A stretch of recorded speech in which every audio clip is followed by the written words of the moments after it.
Today I'm going to show you how to disable emergency alerts and Amber Alerts on your Android device. Specifically, I'm using the Metro PCS ZTE ZMAX Pro. What we're going to do is hit the text message app, the three dots here on the top right, go to Settings, scroll all the way down, and make sure that these emergency alerts are all unchecked.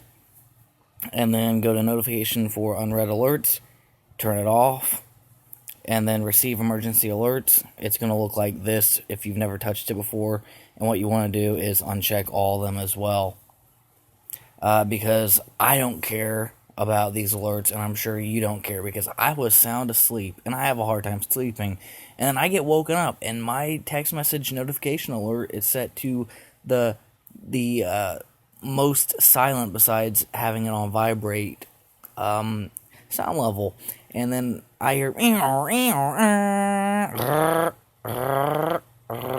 it vibrates and makes the most obnoxious sound ever, and I am undoubtedly PO'd because I really don't care. I was just trying to sleep, and I'm sure you don't care either, and I hope this helped you. Again, this is for the ZTE ZMAX Pro, but it should work for all Android cellular devices. If this helped you, subscribe, share, like, comment, and have a good sleep, because I know I'm not going to be able to after that. Thank you for watching.